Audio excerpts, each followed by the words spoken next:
គេសោតាបណ្ឌបុគ្គលដែរណាភ្លាមបន្តអំពីការស្ដាប់នៅទោសនៃរូបរាងកាយហ្នឹងហើយស្ដាប់ហើយមិនមែននាងคล้ายពីរូបល្អទៅជារូបអាក្រក់ភ្លាមឯណាពធរបស់ព្រះអង្គហ្នឹងមិនមែនទេព្រះអង្គទ្រង់ត្រាស់សម្ដែងអំពីសច្ចធម៌ញាតិញោមអញ្ចឹងបានចង់ដឹកនាំចិត្តកំណត់ពុទ្ធបរិស័ទដែលមិនទាន់សូវជ្រះថ្លានឹងធម៌ព្រះអង្គនោះកុំឲ្យចេះតែមិនទាន់នឹងស្ដាប់ធម៌យល់ផងយើងខ្លាចមុននោះណាខ្លាចមុននេះដូចជាថាអាហារដែលយើងមិនទាន់បានបរិភោគផងគ្រាន់តែឃើញពណ៌មិនស្អាតយើងមិនហ៊ានបរិភោគថាមិនឆ្ងាញ់អត់ទេអាហារខ្លះពណ៌អត់ឆ្ងាញ់ទេក៏ប៉ុន្តែដាក់ទៅឆ្ងាញ់ណាហើយធម៌របស់ព្រះអង្គហ្នឹងវារមែងមិនពីរោះមិនឆ្ងាញ់ទេសម្រាប់អ្នកដែលមិនទាន់សន្សំបរិស័យនោះណាហើយនាងដែលធ្លាប់ប្រកាន់ផ្ទុយពីធម៌របស់ព្រះសម្មាសម្ពុទ្ធហើយដល់តែស្ដាប់ហើយញ៉ាំវិបស្សនាឲ្យកើតឡើងបៃតៈសម្ពោឈាមកៈប្រព្រឹត្តទៅនៅក្នុងការត្រាស់ដឹងនៅអរិយសច្ចធម៌កើតឡើងរំពេចនោះភ្លាមតើសេចក្តីជ្រះថ្លារបស់ព្រះនាងខេមានឹងឯងវាដល់កម្រិតណាយើងអាចប៉ាន់ស្មានបានទេដែលយើងជាបុថុជនយើងអាចប៉ាន់ស្មានសេចក្តីជ្រះថ្លារបស់ព្រះអរិយបុគ្គលបានទេហ្នឹងហើយផ្ដាស់ដូរភ្លាមអញ្ចឹងអាចារ្យញោមរឿងផ្លាស់នេះជាការផ្លាស់អារម្មណ៍អញ្ចឹងបានពធនិយាយអំពីអារម្មណបច្ច័យណាអារម្មណបច្ច័យនេះសំខាន់ណាវាជាបច្ច័យមានអំណាចញ៉ាំងនាមធម៌ឲ្យកើតឡើងណាព្រោះនាមធម៌គ្រប់ប្រការទាំងអស់កើតឡើងដោយមិនមានអារម្មណបច្ច័យមិនបានជាដាច់ខាតណាហើយវាផ្លាស់អារម្មណ៍បើសិនជាមិនផ្លាស់អារម្មណ៍គឺមិនអាចអរិយមគ្គកើតឡើងបានទេមុននឹងទៅជួបព្រះអង្គនាងគិតពីរូបស្អាតមានរូបស្អាតមកជាអារម្មណ៍ពេលទូវិបស្សនាកើតឡើងគឺមានរូបដដែលក៏ប៉ុន្តែឃើញរូបនឹងឯងដែលតាំងនៅក្នុងសភាពមិនទៀងជាទុក្ខជាអនត្តានឹងកាលណាដែលឃើញសភាពរូបជាសង្ខារធម៌តាំងនៅជាសភាពមិនទៀងជាទុក្ខជាអនត្តាវិបស្សនាក៏បង្ខិតចូលទៅនៅក្នុងមគ្គវិថីចិត្តរហូតដល់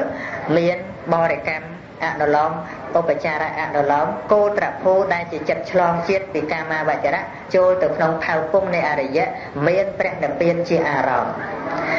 នឹងមហាកុសលដែលមានការពិចារណាជាញាណសម្បយុទ្ធឃើញសង្ខារជាអារម្មណ៍នឹងញ៉ាំងវិបស្សនាដែលមានកម្លាំងឲ្យកើតឡើងរហូតញ៉ាំងមគ្គវិថីចិត្តឲ្យកើតឡើងបានណាពីគូផ្សំនឹងបុណ្យកុសលរបស់នាងពីមុនមកផងហើយមិនមែនគ្រាន់តែស្ដាប់ហើយស្ដាប់ប្រធัวហើយបានចម្រើនបញ្ញាហើយខ្លាយជាអរិយបុគ្គលហើយស្រាប់តែត្រឡប់ទៅជាថោកទាបអត់ទេថោកទាបគឺបុគ្គលខ្វះបញ្ញាតែប៉ុណ្ណោះវាអត់មានរឿងអីចង្រៃអត់មានរឿងអីរំខានព្រោះតែបាននៅបញ្ញាទេនឹងសំបីតែនៅក្នុងโลกនេះកិច្ចការងារបម្រើក្នុងសង្គមអីយ៉ាងណាក៏គេត្រូវការមនុស្សចេះគេត្រូវការមនុស្សល្ងងទៅធ្វើការទេណាញាតិញោមគេត្រូវការមនុស្សល្ងងទៅកាន់ការអីទេអត់ទេណាក្នុងពុទ្ធសាសនានេះរឹតតែត្រូវវាស់ដោយចំណេះចេះដឹងវាស់ដោយបញ្ញានឹងតែម្ដងហើយបញ្ញានោះអត់មានស៊ីសំណោកសោកប៉ែនអីទៅទៀត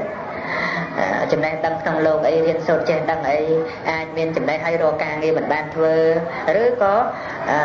អ្នកខ្លះមិនសូវជាចេះតែបានការងារអីយ៉ាងណាក៏ប៉ុន្តែនៅក្នុងសាសនានេះគឺយុត្តិធម៌ត្រូវតែឃើញនៅសច្ចធម៌ដោយខ្លួនឯងមានសមត្ថភាពដោយខ្លួនឯងណាដោយមានព្រះសម្មាសម្ពុទ្ធជាមគ្គទេសអ្នកចង្អុលបង្ហាញផ្លូវណាអញ្ចឹងទៅព្រះអង្គឃើញចិត្តរបស់នាងធ្លាក់ចូលនៅក្នុងនិយាមធម៌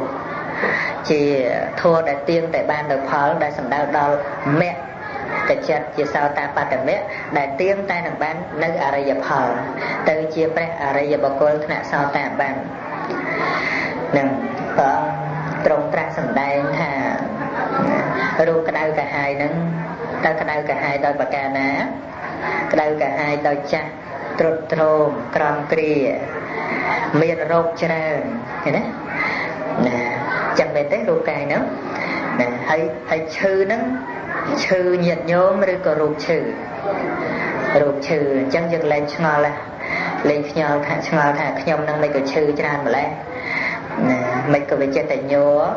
mình có về chơi tại sở vang về chơi tại là hạt là hay nè vì ở bên nhom mấy tên bậc nhom về ở chơi chơi rồi nhom ở trong chơi bậc nhom trong chơi hay chơi à nó từ thà chơi nó nhom chơi trong pe để dân chơi nó nhom nó trong chơi đấy nhom nè nhom bạc ma ấy nó mình nó bên trong chơi đấy ở để tài ruột nó biết về chơi về trộn trộn về còng kì nè chẳng tới vợ ông trung và to từ tiệt thả và niềng niềng khề má niềng cho cái lệnh mơ nó của phụ chân đai trade o đai dòng này để điệt kẹ miên xịt đây cao pro tô sa miên xịt đây vùng về pro màu hạt miên xịt đây lẹ cho nơi không xịt đây pratna từ không cỏ sai đây to là hà đại to là hà đi bộc của mình cú lẹ băng ơi rút sờ la bàn lại từ vợ ông trong trang của kia tha để biên sĩ đây thả mà điên liên khề má tụ chân này ná đại miên riêng kẹ phở lạ hơi miên riêng kẹ phở lạ hơi lẹ cho từ không cỏ sai đây to là hà đôi chia sát tình piền đại rồi mấy lẽ cho từ nông sầm nanh sầm bốc rồi bọc luôn chừng này thi để chuẩn rồi mấy cắt nơi toàn là ha đôi mình bên ở là lấy hai rồi mấy bàn ruột phật nơi sẽ đầy tục tiền phù cho phần nâng niềm tới chia pre arahon tem để nơi chia thời bia nhận được chia pre arahon tấy đó tới pre phật thọ va phần này thay phần nào cứ thay smart nó ăn arahat tầm bẹ cướp bật thô rồi bao pre smart sam phật chẳng ó cứ smart nóอะไรอย่างแบบsmart đừng pre đừng tiền nè mình bên smart trầm sầm bát sọc su anh tích tôi nó tê nè nơi trong ca bật vô gì cái đây đây bật kia hà nâng vợ trong trang sầm đây nhầm pi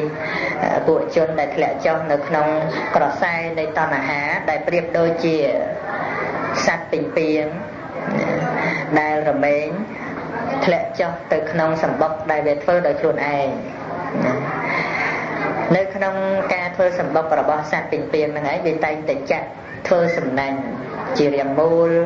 rồi có riêng trở về như vậy nè miền cả là nhất hết sạch hai việc có sấy đấy nơi không sầm bọc nè tung nơi không sầm bọc nè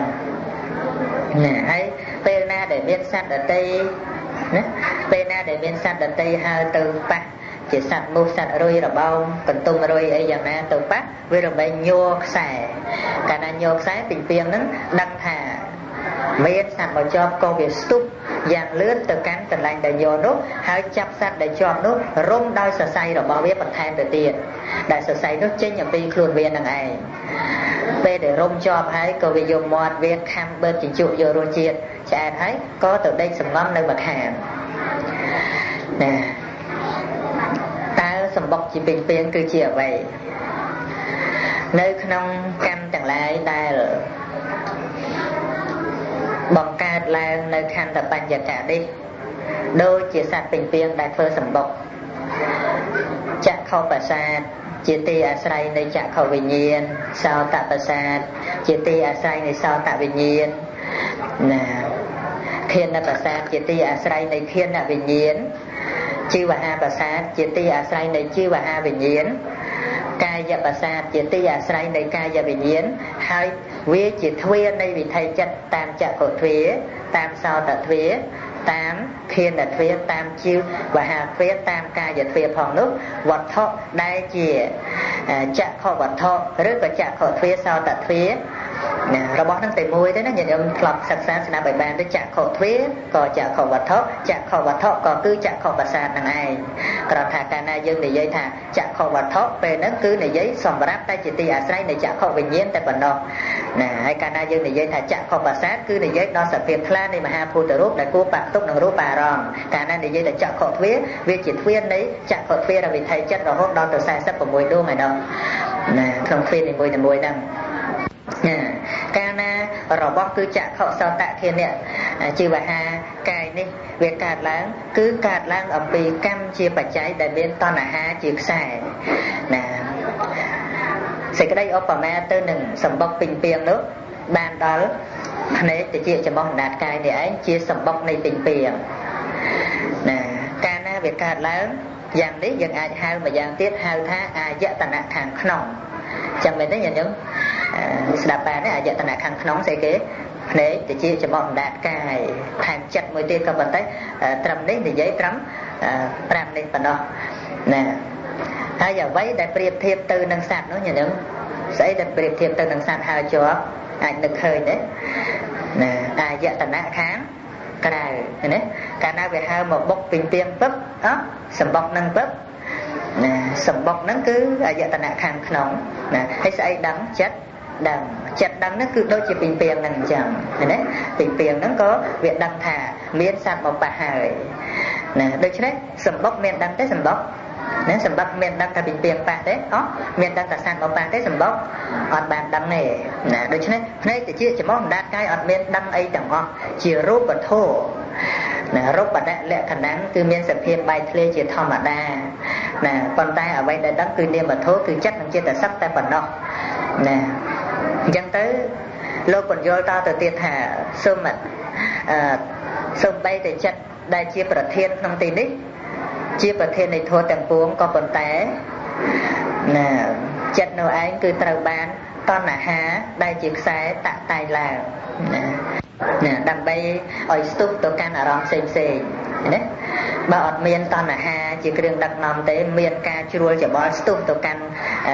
អារម្មណ៍ផ្សេងបានទេគ្រប់គ្នាណាច្រឡំតតងទៅកាន់ទិសទាំងពួងមិនមានទេនេះជាធម៌ជំរឿដោយអត្តនិងសេចក្តីជាប្រសូតក៏ប៉ុន្តែប្រសូតគ្រប់សូតទាំងអស់អត់មានប្រសូតណាមួយដែលមិនញ៉ាំសត្វឲ្យដល់នៅព្រះនិព្វានទៅទេគ្រប់ប្រគាថាសូម្បីនៅក្នុងប្រធមបទគាថាសុទ្ធតែជាព្រះគាថាដែលមានជំរឿបង្ហាញអំពីអរិយសច្ចធម៌ទាំងអស់ជាការឆ្លុះបញ្ចាំងអំពីរូបធម៌នាមធម៌ដែលប្រព្រឹត្តទៅព្រោះបច្ច័យនៅក្នុងសេចក្តីនៃរឿងរ៉ាវព្រះនាងខេមានឹងក៏បានទៅជាព្រះអរហន្តីប៉ុណ្ណឹងថ្វាយបង្គំលាព្រះសាសនាដោយសេចក្តីជ្រះថ្លាទៅទូលទៅគាល់ព្រះស្វាមីក៏បានសួរធម្មនានាងដ៏ចម្រើននាងបានទៅជួបគាល់ព្រះសាសនាទេបើពិតព្រះស្វាមីខ្ញុំម្ចាស់បានឃើញព្រះសាសនាហើយពាក្យថាបានឃើញក្នុងព្រះសាសនាក្នុងទីនេះគឺនាងស្គាល់ព្រះសម្មាសម្ពុទ្ធដោយបញ្ញាដ៏ឧត្តមមិនមែនគ្រាន់តែឃើញដោយមនសច្ចៈធម្មតាទេគឺនាងស្គាល់ព្រះសម្មាសម្ពុទ្ធដោយបញ្ញាឃើញដល់ការត្រាស់ដឹងរបស់ព្រះសម្មាសម្ពុទ្ធជាសកុតសាស្តាមែនស្គាល់នឹងស្គាល់អញ្ចឹងស្គាល់ជាងអាមាត្យបរោហិតអីដែលជួនទៅនឹងទៅទៀតដែលធ្លាប់ទៅថ្វាយបង្គំរាល់ថ្ងៃឃើញទេហ្នឹងកាលណាបើស្គាល់ហើយមានអាចដើម្បីបកក្រោយអីវិញទេស្គាល់របៀបអញ្ចឹងណាចឹងទៅក៏សូមស្វាមីទៅបួសព្រោះភាពជាព្រះអរហន្តីហ្នឹងมันអាចរស់នៅក្នុងភាពជាគរិយាវៈបានលើកពី7ថ្ងៃនោះទេបើសិនជារស់នៅក្នុងភាពជាគរិយាវៈត្រូវតែបរិនិព្វានព្រោះភាពជាគរិយាវៈมันអាចត្រួតត្រងគុណនៃព្រះអរហន្តបាននោះទេមានតែនៅក្នុងភេទជាបព្វជិតតែប៉ុណ្ណោះទើបអាចញ៉ាំជីវតន្ត្រីឲ្យប្រព្រឹត្តទៅនៅក្នុងភាពជាព្រះអរហន្តបាននេះអាត្មាលើកមកបញ្ជាក់នេះគ្រាន់តែចង់ដឹកនាំចិត្តកំណត់ឲ្យគិតថាជួនកាលសេចក្តីជ្រះថ្លាមិនតាន់មានខ្លាចព្រះសាសនាកាន់ធัวអាទៅវាខ្លាចចង្រៃយ៉ាងនេះយ៉ាងនោះមកតែពីមិនតាន់ស្គាល់តែប៉ុណ្ណោះដូចជាព្រះនាងខេមាអញ្ចឹងការបើបានស្គាល់ហើយមិនចាំបាច់នរណាមកបញ្ញត្តិបញ្យល់ដឹកនាំយ៉ាងណាទៀតនោះទេក៏ជាអ្នកមិនញាប់ញ័រព្រោះបានឃើញនៅប្រធមតាមសេចក្តីពិតក្រោយមកបានទៅបួសណាជាភិក្ខុនៃសង្ងំនៅក្នុងទីស្ងាត់មេគេចូលទៅមេនិមិត្តធ្វើជាកំឡោះស្អាតរូបស្អាតបហៈបហែលគ្នាអញ្ចឹងទៅដល់ណែមនាលនាងដ៏ចម្រើននាងកុំមកកើតទុកអីអញ្ចឹងមកយើងនឹងទៅសប្បាយដោយដូរតន្ត្រីដែលប្រកបដោយកាមយើងនឹងសប្បាយជាមួយគ្នាជាមួយនឹងដូរតន្ត្រីនាងពោលទៅមាថាយើងធុញទ្រាន់នឹងរូបរាងកាយនេះណា នាងបន្លឺមិនលើចឹងថាយើងធុញត្រង់នឹងរូបរាងកាយនេះណាធៀបឧបមាដូចជាបរោះរូបស្អាតស្ត្រីរូបស្អាតដែលមានសាកសពឆ្កែងាប់ហើមស្អុយមកជាប់នឹងកអញ្ចឹងដែលខ្ពើមសាកសពឆ្កែនឹងយ៉ាងណាយើងធុញត្រង់នឹងរូបរាងកាយនេះដូចជាខ្ពើមឆ្កែងាប់ដែលជាប់កកអញ្ចឹងណាខុសគ្នាទេញាតិញោមមានតន់ខ្លះជីវិតឯណាណោះកាលដែលមិនតន់ជួបព្រះសាស្តាស្រឡាញ់រូបណាណាទៀតណាវាមិនមែនត្រឹមតែស្រឡាញ់ទេស្រឡាញ់រូបណាចុះឥឡូវនាងពោលថាស្អប់ធុញត្រង់នឹងរូបនេះណាដែរណាហើយគ្រាន់តែមានបញ្ញាឃើញច្បាស់អញ្ចឹងវាអត់មានអ្វីជាទោសជាកំហុសទេណាវាអត់មានអីជាទោសជាកំហុសទេធ្វើឲ្យជីវិតហ្នឹងមានស្មារតីទៅវិញទេរឿងបញ្ញាអត់មានទោសទេបញ្ញាអត់មានទោសអីសោះណាអវិជ្ជាប៉ុណ្ណោះជាទោសការមិនដឹងប៉ុណ្ណោះជាទោសណាមានតែការមិនដឹងទេដែលជាទោសនាំសត្វលោកឲ្យទៅដល់ទីដ៏ថោកទាប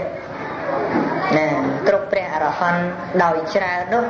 មុននឹងបរិនិព្វានតែងតែបន្លឺនៅឧទានហើយនិយាយប្រវត្តិខ្លួនឯងទីបំផុតប្រកាសសច្ចធម៌ព្រោះតែមិនបានឃើញពិតនៅអរិយសច្ចធម៌មិនបានជួបនឹងព្រះសម្មាសម្ពុទ្ធទៅជីវិតត្រាច់រង្គត់នៅក្នុងសង្សារវដ្តណាឥឡូវនេះជាតិអស់ហើយ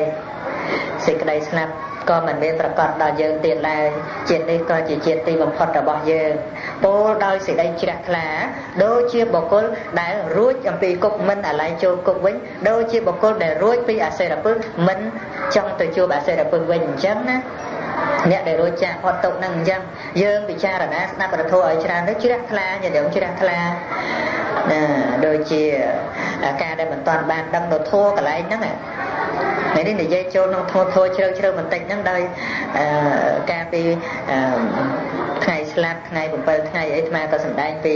តក្កិណានុបទានហើយប៉ុន្តែថ្ងៃនេះចង់បានឲ្យជាបទធម៌ពិចារណាហើយពុទ្ធបរិស័ទហ្នឹងក៏ធ្លាប់ស្ដាប់ពធយូរហើយណាមិនមែនជាអ្នកដឹងចិត្តអីនោះទេក៏ប៉ុន្តែស្មានអញ្ចឹងទៅការដែលពីមិនតាន់ដឹងណាញាតិញោមនៅក្នុងព្រះធម៌ព្រះអង្គទ្រង់លើកឧទាហរណ៍ដែលព្រះរាជាដាក់ទោសបរោះដែលល្ងងមិនដឹងអីឲ្យគេយកពោះអសិរពិសយកទៅចងកណាហើយស្រាប់តែបុគ្គលល្ងងនឹងឯងសម្គាល់នៅពោះអសិរពិសហ្នឹងថាជាគ្រឿងអលង្ការទៅវិញណាស្រឡាញ់រាប់អានពោះអសិរពិសហ្នឹងមិនដឹងថាពោះអសិរពិសហ្នឹងឯងនឹងចឹកខ្លួនឯងសម្លាប់ណាក៏ប៉ុន្តែបើមានបុគ្គលណាមួយប្រាប់ថាមនាលសម្លាញ់អ្នកឯងលះបង់ពោះអសិរពិសនឹងចោលទៅកុំកាន់វាកុំចាប់វានឹងចឹកអ្នកឯងស្លាប់ស្រាប់តែពោលទៅរកគេវិញថាអ្នកឯងហ្នឹងកុំបញ្ឆោតយើងណានេះអលង្ការរបស់យើងណាខ្សែករបស់យើងណាអ្នកឯងបញ្ឆោតយើងនឹងដើម្បីយកទៅពាក់ខ្លួនឯងតែប៉ុណ្ណោះយ៉ាងណាដូចជាអ្នកដែលមិនជ្រះថ្លានឹងសាសនាព្រហ្មចរិយធម៌របស់ព្រះសម្មាសម្ពុទ្ធកាលបើព្រះសម្មាសម្ពុទ្ធទ្រង់ត្រាស់សម្ដែងអំពីរូបមិនទៀងវេទនាមិនទៀងសញ្ញាមិនទៀងសង្ខារមិនទៀងវិញ្ញាណមិនទៀងរូបជាទុក្ខវេទនាជាទុក្ខសញ្ញាជាទុក្ខសង្ខារជាទុក្ខសង្ខារវិញ្ញាណជាទុក្ខជាដើមក៏រមែងមិនហ៊ានស្ដាប់មិនហ៊ានចូលចិត្តដូចនាងខេមាកាលដែលមិនតាន់ទៅជួបព្រះអញ្ចឹងនឹងហើយធៀបឧបមាច្រើនទៅទៀតបុគ្គលដែលជាប់គុកមានគេប្រាប់ថាអ្នកឯងកន្លែងហ្នឹងមិនមែនជាផ្ទះសម្បែងសុខសប្បាយរបស់យើងទេចូលរកវិធីរកអបាយចេញពីគុកហ្នឹងទៅស្រាប់តែពោលទៅគេវិញថាអ្នកឯងកុហកយើងអ្នកឯងចង់ឲ្យយើងចេញពីហ្នឹងទៅអ្នកឯងយកផ្ទះយើងទាំងដែលខ្លួនឯងកំពុងតែនៅក្នុងគុកខណ្ឌ5ជាគុកមិនមែនខណ្ឌ5ជាសួនឧទ្យានខណ្ឌ5ជាកន្លែងមនោរម្យនោះទេណាយើងចេញពីទេវតាទៅមនុស្សទៅទេវតាពីទេវតាទៅព្រហ្មក៏វានៅតែក្នុងខណ្ឌនេះវាគ្រាន់តែជាគុកមួយដែលមានបន្ទប់ច្រើនវាមានគុកខ្លះបន្ទប់ខ្លះធ្វើទរណកម្មខ្លាំងគុកខ្លះធ្វើទរណកម្មតិចទុកគុកខ្លះគេឲ្យមានសេរីភាពមិនធ្វើទរណកម្មក៏ប៉ុន្តែវានៅតែក្នុងជញ្ជាំងគុកគ្រាន់តែផ្លាស់បន្ទប់តែប៉ុណ្ណោះទេញាតិញោមក្នុងសង្សារវដ្តនេះផ្លាស់ពីមនុស្សទៅទេវតាផ្លាស់ពីទេវតាទៅព្រហ្មអីយ៉ាងណាគឺវាដូចជាផ្លាស់ការផ្លាស់បន្ទប់គុកតែប៉ុណ្ណោះហើយបើប្រៀបអំពីអ្នកដែលគេនៅក្រៅគុកវិញណាសុខជាងណាអ្នកនៅក្រៅគុកទៅមានសុខសេរីជាងអ្នកដែលនៅក្នុងគុកបើវេនតែគេត្រូវតែផ្លាស់ជានិច្ចអញ្ចឹងគេត្រូវតែផ្លាស់ជានិច្ចអញ្ចឹងវាគង់តែថ្ងៃណាមួយទៅដល់កន្លែងដែលមានទុកច្រើននឹងហើយវានេះទៅទេវតាទៅស្រាក់ តិចទៅពីទេវតាទៅព្រំទៅស្រាក់តិចទៅអស់អាណត្តិពីព្រំទៅមនុស្សមកមនុស្សអស់បនពីមនុស្សទៅប្រែទៅនរកវិញទៀតអញ្ចឹងទៅណាវាគ្រាន់តែជាការវិលក្នុងគុកនៃបញ្ចក្ខន្ធនេះតែប៉ុណ្ណោះណាអត់មានជាកន្លែងគួរតំអក់នៅហើយគួរចំណែនគ្នារឿងអីទៅទៀតល្ងងណាស់អ្នកនៅក្នុងគុកឲ្យឆ្លោះគ្នាទៀតមានទីផ្សារមានអ្នកឆ្លោះគ្នាក្នុងគុកទៅទៀតចង់ធ្វើបងធំក្នុងគុកទៅទៀតណាហ្នឹងមែនទេហ្នឹងអញ្ចឹងណាហើយតែយើងនៅក្នុងមិននៅក្នុងគុកក្បែរទូរទស្សន៍នោះមែនក៏ប៉ុន្តែយើងនៅក្នុងគុកអីនៅក្នុងគុកខណ្ឌរូបវេទនាសញ្ញាសង្ខារវិញ្ញាណដែលគុកនោះមានច្រកតែមួយចុងក្រោយគឺបញ្ជាឲ្យគេសម្លាប់មានមរណៈជាចុងក្រោយគុកគេដាក់នោះអាចរួចខ្លួនទៅផ្ទះក៏ប៉ុន្តែគុកបញ្ចក្ខន្ធនេះតែដាក់ឲ្យគឺត្រូវតែកាត់កណាដាក់ឲ្យកាត់កចុងបញ្ចប់ណាហើយបានគេផ្លាស់បន្ទប់ទៅទៀតបើកាត់សារថ្មីទៀតនោះហ្នឹងសេចក្តីឧបមាច្រើនទៀតណាដូចជាបរោះដែលយកយក្ខិនីយកមកធ្វើជាប្រពន្ធមានអ្នកគេសាបរោះគេដឹងគេថានាងនឹងជាយក្ខិនីទេអ្នកឲ្យកុំស្រឡាញ់កុំគៀកកាត់អីជាមួយនាងគុំថ្ងៃណាមួយតែនាងបាននៅប្តីថ្មីសម្រាប់ដែរចោលអត់ជឿទេអ្នកឯងនឹងមកចង់បំបែកបំបាក់យើងចង់ឲ្យយើងចាក់ចេញប្រពន្ធយើងអាវយកប្រពន្ធយើងណានិយាយទៅគេវិញអញ្ចឹងហើយដល់តែមិនជឿគេក៏មិនមានពេលឯណាមកដាស់តឿនរាល់ថ្ងៃណាមួយខ្លាចយើងខឹងផងដូចជាការដែលយើងអត់ជ្រះថ្លាជាមួយធម៌ប្រពុតអញ្ចឹងណាយើងអត់ស្ដាប់ទេណាមកវតែស្ដាប់ធម៌ទៅស្ដាប់ធម៌ទៅរាល់តែថ្ងៃណោះមានទេមានណាមកវយើងអញ្ចឹងរហូតទេអត់ទេតែយើងអត់មានស្មារតីស្ដាប់តាំងដោយខ្លួនយើងគេអត់ហ៊ានទៅនិយាយប្រមាណទេបើយ៉ាងគេខ្លាចយើងនឹងខឹងទេផងមនុស្សយើងនឹងដល់ច្រើនមិនសូវចូលចិត្តឲ្យគេដាស់តឿនប្រមាណវាគ្រាន់តែវាច្រើនតែខ្លួនឯងវាគ្រាន់ស្ដាប់តែមកណាស្អីតែឯងនោះពៀនតែឯងនោះអញនៅតែអញទេណាវាច្រើនតែអញ្ចឹងទៅពួកឯងទៅទៅពៀនអស់ទៅទុកឲ្យអញនៅភពលោកនេះចុះវាអញ្ចឹងណានៅទៅមានទៅថាអីណាក៏ប៉ុន្តែព្រះធម៌នឹងមានតួនាទីដឹកនាំអញ្ចឹងក៏ប៉ុន្តែដឹកនាំដែលមានឧបនិស្ស័យនឹងការចូលទៅកាន់រកសត្វបរោះនឹងសំខាន់ណាស់ណាដូចពនាងខេមាអញ្ចឹងបើសិនជាអត់បានចូលទៅរកព្រះសម្មាសម្ពុទ្ធទេបានស្ដាប់ព្រះធម៌ទេអត់ហើយបើមិនបានស្ដាប់ព្រះធម៌ទេបានឃើញនៅសច្ចធម៌ទេអត់ដូច្នេះការចូលទៅរកសត្វបរោះជាអាហារនាំឲ្យបានការស្ដាប់នៅព្រះធម៌ការស្ដាប់នៅព្រះធម៌ជាអាហារនាំឲ្យមានការតម្កល់ចិត្តត្រូវមានយោនិសោមនសិការៈណាវិស័យជាសាវកមិនអាចញ៉ាំងនៅយោនិសោមនសិការៈឲ្យឃើញនៅហេតុផលនៃជីវិតដោយមិនអាស្រ័យការអប់រំបំពេញអ្នកដទៃបាននោះទេ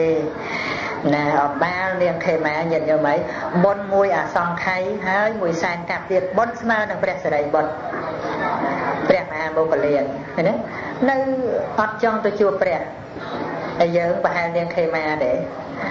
ណាដូច្នេះវាត្រូវតែវឹកហាត់ណាស់ណាត្រូវតែសន្សំណាស់កូនចៅបងប្អូនគ្រប់ទាំងអស់អាចមានឱកាសមានមនោសញ្ចេតនាមើលថាមាននិស្ស័យហើយប្រឹងប្រែងអប់រំឲ្យមានសទ្ធាក្នុងការជឿធម៌របស់សប្បុរសណាព្រោះ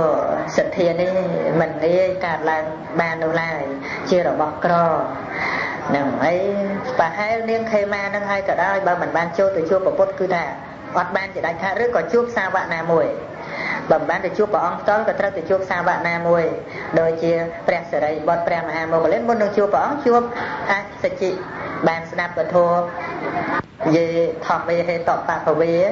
ទេសង្ហេតងតថាកតោស្ដាប់កលះគាថាបានសម្រាប់ជាសោតាបណ្ណបុគ្គលហើយបើអត់បានជួបមិនអាចត្រាស់ដឹងដល់សច្ចធម៌បានជាដាច់ខាតណាដូច្នេះនៅក្នុងរឿងប្រធមរបស់ព្រះសម្មាសម្ពុទ្ធនេះល្អណាស់ហើយឃើញល្អកាន់តែប្រណិតទៅនឹងមិនអាចយករបស់ក្នុងโลกនេះមកប្រៀបបាននោះទេណាដែលយើងធ្លាប់ឃើញរបស់ល្អដោយលម្អភ្នែករបស់ដែលពីរោះលម្អត្រចៀកធ្វើឲ្យត្រចៀកសុខស្រួលអីយ៉ាងណាក៏ប៉ុន្តែការឃើញព្រះធម៌ដោយបញ្ញាល្អជាងការឃើញនៅរូបដោយអំណាចសោមនស្សវេទនាការឮនៅសម្លេងព្រះធម៌ប្រសើរជាងការស្ដាប់សម្លេងអ្វីៗទាំងអស់ព្រោះស្ដាប់ហើយយល់ហើយនាំមកនៅសេចក្តីសប្បាយសុខស្ងប់ផ្លូវចិត្តតាំងតែពីការដែលធ្វើទុកក្នុងចិត្តជាបុថុជននឹងឡើងទៅមិនចាំបាច់ដល់តែឃើញនៅអរិយសច្ចធម៌ដូចជាព្រះអរិយបុគ្គលផងញាតិញោមពិចារណាមើលគ្រាន់តែយើងស្ដាប់ព្រះធម៌យល់ខណៈណាមួយនោះណា គ្រាន់តែយើងស្ដាប់យល់នៅចំណុចណាមួយយើងសប្បាយចិត្តយើងត្រេកអរយើងរីករាយហើយជ្រះថ្លានឹងគុណរបស់ព្រះសម្មាសម្ពុទ្ធអានឹងនិយាយចំពោះប្រធមដែលមានអត្ថមានសេចក្តីជ្រៅណាបើយើងចិត្តតែស្ដាប់ធម្ម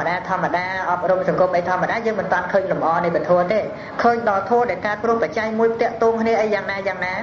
ឃើញដល់លំអនៃប្រធមដែលព្រះសម្មាសម្ពុទ្ធហើយយើងកំណត់ដឹងក្នុងចិត្តរបស់យើងថាក្រៅពីព្រះសម្មាសម្ពុទ្ធអត់មាននរណាចេះសម្ដែងនឹងដូចជាចក្ខុវិញ្ញាណកើតឡើងព្រោះចក្ខុជាបច្ច័យណាជាដើមព្រោះអារមណបច្ច័យជាដើមព្រោះអនន្តរបច្ច័យជាដើមព្រោះសហជាតបច្ច័យជាដើមនរណាចេះថាណាគ្រាន់តែឲ្យយល់ថាសហជាតបច្ច័យនឹងស្អីហ្នឹងមិននឹងយល់មិនបាច់តទៅចេះថាបងដូចជាកម្មដែលសន្សំឲ្យបានទៅជារឿយហៅថានានខណ្ឌកកម្មបច្ច័យពីរោះដែរពាក្យអញ្ចឹងណាពីរោះជាងដែលយើងនិយាយហោហែតបែលោតនឹងឆ្ងាយណាពាក្យរបស់ព្រះអង្គនេះមិនងាយនឹងបានស្ដាប់មិនងាយនឹងបានឮឥឡូវមានប្រធមសម្បូរយើងមិនអាចកើតនៅក្នុងប្រទេសដែលជាមជ្ឈិមប្រទេសក៏ប៉ុន្តែប្រទេសយើងអាចចាត់ថាជាបដិរូបប្រទេសព្រោះមានប្រធមស្ដាប់និងមានប្រធមស្ដាប់សប្បុរសនៅចិត្តយើងពេលព្រឹកក៏មានលោកគ្រូអគ្គបណ្ឌិតគាត់សម្ដែងអីចឹងដែលចូលមកតាមផ្ទះគួរប្រធមនឹងគួរសម្រាប់សត្វលោកទាំងអស់ក៏ប៉ុន្តែគ្រាន់ថាតើយើងធ្វើខ្លួនយើងឲ្យជាអ្នកគួរទទួលប្រធមហើយឬនៅណាប្រធមនឹងជារបស់ដែលសត្វលោកគួរទទួលយកហើយអត់មានកន្លែងណាដែលថាប្រធមនឹងមិនគួរនោះទេណាមានកន្លែងណាថាមិនប្រធមនឹងមិនគួរទេណាអត់មានទៅតល់ថាប្រធមនឹងមិនគួរទេវាមកតែខ្លួនយើងតែប៉ុណ្ណោះថាជាអ្នកគួរទទួលប្រធមបានហើយឬនៅតែប៉ុណ្ណោះណាប្រធមនឹងអត់តែប្រកែកថាទេផ្ទះណែឯងខ្ទមអញ្ចឹងអត់ចូលទៅទេហើយផ្ទះណែឯងថ្មក្រាស់ពេកអញ្ចឹងចូលទៅតកិច្ចក្បាលចូលមិនរួចទេអត់ទេឲ្យតែបើកវត្ថុក្រាក់ចូលទៅរួចទាំងអស់ខ្ទមក៏ដោយកដាស្ទឹងក៏ដោយក្បែរព្រៃក្បែរគុំជ័យខាងក្រោយក៏ចូលទៅបានទាំងអស់ណាទៅក្នុងប្រគុណយកវត្ថុតាមទៅទៀតហ្នឹងអត់មានកិច្ចពីយើងនោះទេណាក៏ប៉ុន្តែគ្រាន់តែថាយើងទទួលប្រធមហើយឬនៅឥឡូវស្មាសួរថាទទួលប្រធមហើយឬនៅទទួលហើយណាសូមអនុមោទនាអញ្ចឹងណាចឹងពធទេសនាបានរៀបរាប់មក1ម៉ោងសូមឧទ្ទិសបុណ្យកុសលដែលកើតឡើងអំពីធម្មទាននេះជាពិសេសចំពោះឧបាសកបានសេលីដែលបានធ្វើកាលកិរិយាទៅអស់រយៈពេល100ថ្ងៃនេះសូមឲ្យបានដឹងហើយអនុមោទនានិងឲ្យរួចផុតទុក្ខយ៉ាងទៀតបុណ្យជាពិសេសសូមឲ្យចម្រុងចម្រើនកើតមានក្នុងសន្តានចិត្តរបស់កណ្ដាលញាតិញោមពុទ្ធបរិស័ទដែលកំពុងតែស្ដាប់ព្រះធម៌ក្នុងពេលនេះឯងសូមឲ្យព្រះធម៌ដែលសម្ដែងពេលនេះជាដើមនិងមានព្រះធម៌ច្រើនទៀតជួយតម្រែតម្រង់ទឹកថេឲ្យយល់ត្រូវហើយជួយនាំផ្លូវទៅរកព្រះពុទ្ធដូចជាប្របាទពុទ្ធវិសាដឹកនាំមហេសីទៅជួបព្រះពុទ្ធអញ្ចឹងណាសូមអនុមោទនាការងារដើម្បីប្រទេសជាតិយើងត្រូវមានសតិសម្បជញ្ញៈស្រឡាញ់ជាតិគឺមនុស្សទាំងអស់ក្នុងប្រទេសរបស់ខ្លួនយើងត្រូវតាំងចិត្តធ្វើបុណ្យជាមួយមនុស្សរាប់លាននាក់ដោយស្មារតីស្រឡាញ់និងគោរពប្រទេសជាតិយើងប្រាថ្នាឲ្យមនុស្សគ្រប់គ្នាបានរស់នៅជាសុខក្សេមក្សាន្តធ្វើការងារដើម្បីប្រទេសជាតិព្រោះស្រឡាញ់ជាតិពោលគឺការឃើញដល់ប្រយោជន៍រួមរបស់ជនរួមជាតិមិនឃើញតែប្រយោជន៍ផ្ទាល់ខ្លួនម្ល៉េះហើយធ្វើការងារអ្វីៗក៏ធ្វើដើម្បីប្រយោជន៍រួមមិនធ្វើដើម្បីតែប្រយោជន៍ផ្ទាល់ខ្លួនឯងឡើយស្រឡាញ់ជាតិគឺស្រឡាញ់មនុស្សច្រើនអ្នកមានបំណងធ្វើបុណ្យជាមួយមនុស្សទាំងអស់គ្នាយើងត្រូវគិតថាខ្លួនយើងម្នាក់ឬមនុស្សក្នុងរង្វង់គ្រួសារប៉ុន្មានអ្នកនោះវាតិចតូចតាចទេជាតិធំជាងព្រោះមានមនុស្សច្រើនអ្នកសូមអនុមោទនារងចាំស្ដាប់ព្រះធម៌ជាបន្តពុទ្ធហាំងសារណង្គកិច្ចហាមិ